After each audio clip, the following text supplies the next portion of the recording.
Thank you and welcome to the show today. The topic today is Brown versus the Board of Education and historical black colleges. And we're fortunate to have with us to talk about Brown versus the Board of Education of Topeka, Kansas, 1954, and historical black colleges, Dr. AAl-Hadid, the chairman of the Africana Studies Department at Tennessee State University. Dr. AAl-Hadid, let me welcome you to the show this morning and to say up front that it's difficult to introduce you to our audience this morning because they've seen you on so many occasions with so many excellent shows. And what we'd like to do today is to simply continue that tradition. But before we get into Brown versus the Board of Education and historical black colleges, Dr. AAl-Hadid, let's have you to sort of give a capsule of your background in education so that we can devote quite a bit of time to a discussion of Brown versus the Board of Education and the impact that this decision had upon historical black colleges. Yes, the first thing is, I need to say that I'm chair of the Africana Studies Department at Tennessee State University. The department's been in existence since 1994. And I went to University of California, Santa Barbara, where I got my doctorate degree in basically in social psychology. My undergraduate work was done at an HBCU, Alabama State University in Montgomery, and my high school was at Carver High School there, also in Montgomery.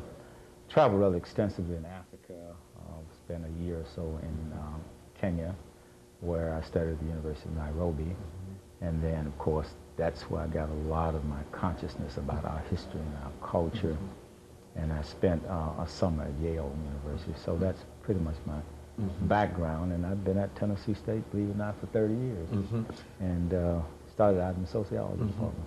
You know, Dr. AAl-Hadid, one of the things that we're trying to do over the next 5 weeks with these particular shows is to talk about the importance of Brown versus the Board of Education of Topeka, Kansas, 1954.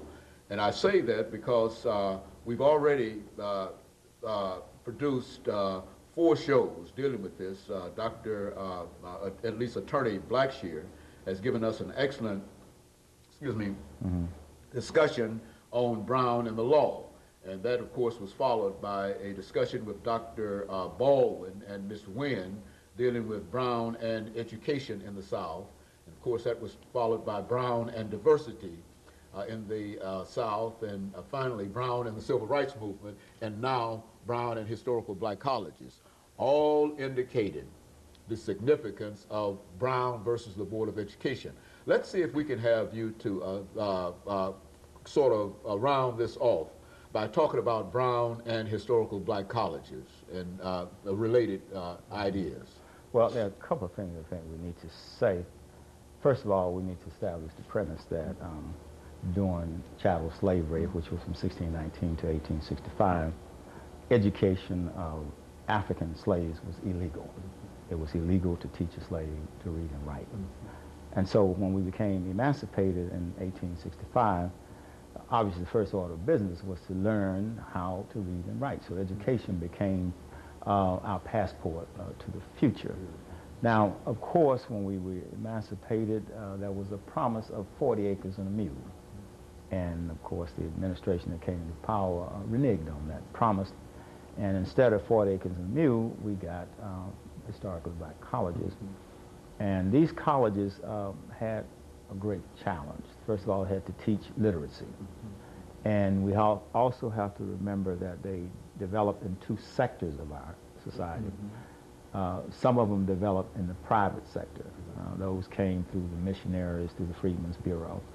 And then later on, as the Industrial Revolution started to get some hold in the South and other parts of the country, then we had the land grant colleges and universities. So to give our audience an example of each, Tennessee State, for example, would be a land grant school. We should call it Tennessee A&I, Agriculture and Industrial. Up the street, Fisk would be an example of one that came through the missionary establishment. And so most of our colleges were either established by missionaries through churches or philanthropy, and the others were established by the state. And so you've established the existence of these institutions of higher education. Well, they were not. talk about the curriculum of some of these institutions at this particular time. And I say that, Dr. AAl-Hadid, reluctantly, because I think we're just about 25 seconds from the end of this particular segment, and I really don't want you to get involved in talking about that because, as you so well know, I will interrupt you at the appropriate time. But we've got about 16 seconds now. When we come back, I want to make sure that we get into a discussion. We'll have at least 8 minutes on this particular segment to get into a deeper discussion in reference to this. Of course, we'll be back with our audience following this very, very short commercial break.